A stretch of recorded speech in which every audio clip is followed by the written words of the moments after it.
વાત છે પાલનપુર નગરપાલિકાની સ્વચ્છતાને લઈને. નગરપાલિકામાં કેટલી સ્વચ્છતા છે અને કઈ રીતે સફાઈ કરવામાં આવે છે તે સત્તાધીશોને પણ જાણ નથી. જ્યારે સ્વચ્છતા અભિયાન અંતર્ગત લીધેલા શપથ તે જ અધિકારીઓની કચેરીમાં ગંદકીનું સામ્રાજ્ય બન્યું છે. તો મારે વાત કરવી છે નગરપાલિકાની ગંદકીની વિગતવાર.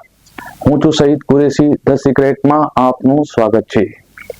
સ્વસ્થ ભારત અભિયાન અંતર્ગત સ્વચ્છતાને લઈ દેશભરમાં સરકારી, અર્ધસરકારી, કોલેજ, શાળાઓ તેમજ તમામ સંસ્થાઓ શહેરીજનો માટે એક જ સંદેશ હતો: સ્વચ્છતા માટે શપથ લેવાના.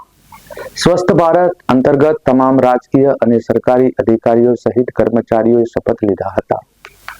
સ્વચ્છતા અંગે જે પ્રમુખે શપથ લીધા હતા તે શપથ કેટલા અસરદાયક છે તેનો જીવતો દાખલો આપણી સામે છે. નગરપાલિકા પ્રાંગણમાં જ લીરેલીરા ઉડી રહ્યા છે.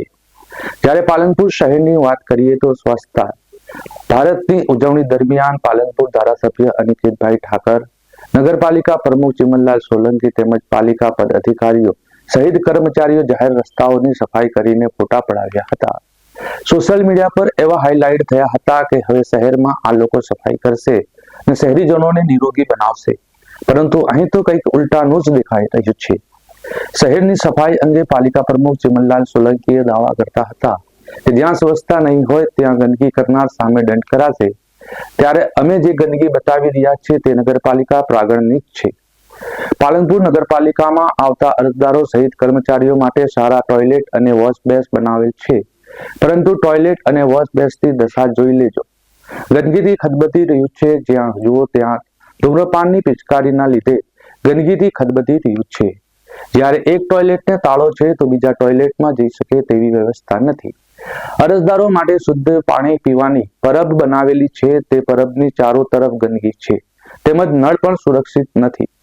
પાણી પીવાની જગ્યાએ પાણી ભરાયેલું હોવાથી પાણીજન્ય આરોગ્યનો ખતરો મંડાઈ રહ્યો છે. વૃક્ષારોપણ માટે લાવેલા છોડ પણ પાલિકાના પ્રાંગણમાં સૂકાભટ પડ્યા છે. જ્યારે પાલનપુર નગરપાલિકા પ્રમુખ ચિમનલાલ સોલંકી તેમના પ્રાંગણમાં જ થયેલી ગંદકી અંગે વાકેફ છે કે પછી આંખ આડા કાન કરી રહ્યા છે, એવા અનેક સવાલો અરજદારોમાં ચર્ચાનો વિષય બન્યો છે.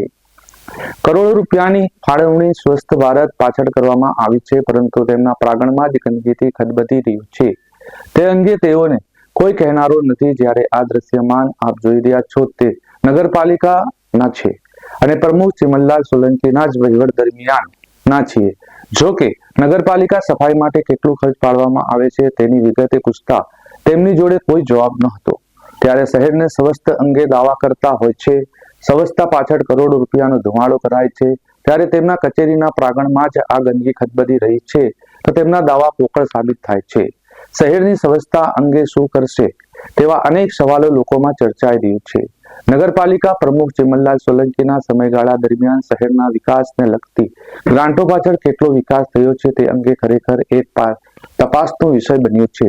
નિષ્પક્ષ રીતે તપાસ કરવામાં આવે તો મસ્ત મોટું કૌભાંડ બહાર આવવાની શક્યતા વર્તાઈ રહી છે.